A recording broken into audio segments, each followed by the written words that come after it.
இங்கேயும் நுழைந்த பிளாஸ்டிக் அரக்கன். அப்போ இனி மனித இனமே கொஞ்சம் கொஞ்சமா அழியுமா?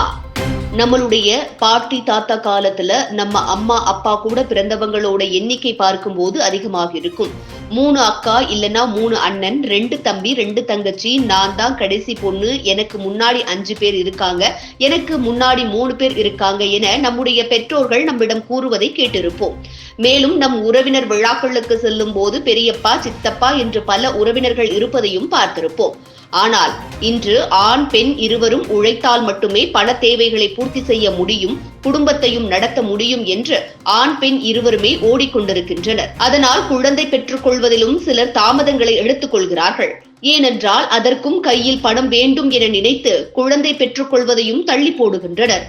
அதன் காரணத்தாலும் இன்றைய காலகட்டத்தில் எடுத்துக்கொள்ளும் உணவு முறைகளாலும் சிலருக்கு குழந்தை பெற்றுக் கொள்வது அதிக வருடங்கள் ஆகிறது, அல்லது தொடர்ச்சியாக கருக்கலைப்புகளும் ஏற்பட்டுக் கொண்டே வருகிறது. அதனையும் மீறி குழந்தை பெற்றுக் கொண்டால் ஒரு குழந்தையோடு போதும் என்று முடிவு செய்து வருகின்றனர்.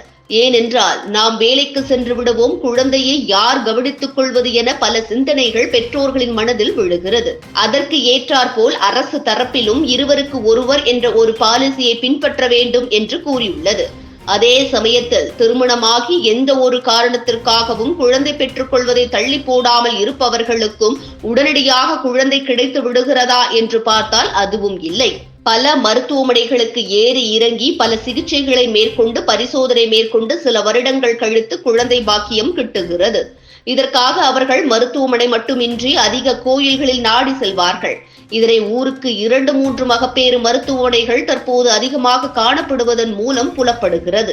அதே சமயத்தில் இளைஞர்கள் பலருக்கும் மலட்டுத்தன்மை எனப்படுகின்ற குழந்தை பெற்றுக்கொள்ள முடியாத நிலையும் காணப்படுகிறது.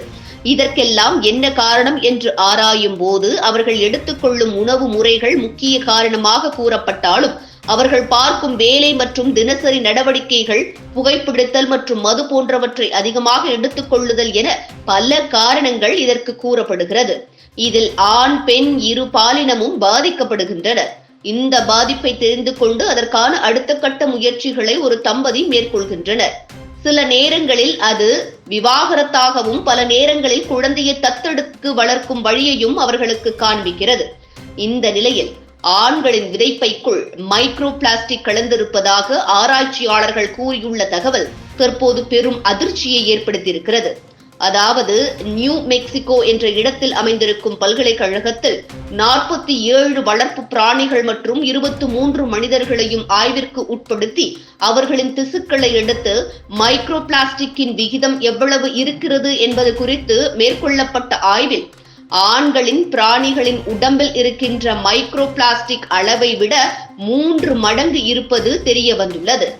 ஏற்கனவே தொடர்ச்சியாக குழந்தையின்மை மற்றும் அதற்காக தம்பதிகள் மருத்துவமனைக்கு அலைந்து திரியும் காலகட்டத்தில் இப்படி ஒரு ஆய்வறிக்கை வெளியாகி இருப்பது சமுதாயத்தில் பேரதிர்ச்சியை ஏற்படுத்தியுள்ளது.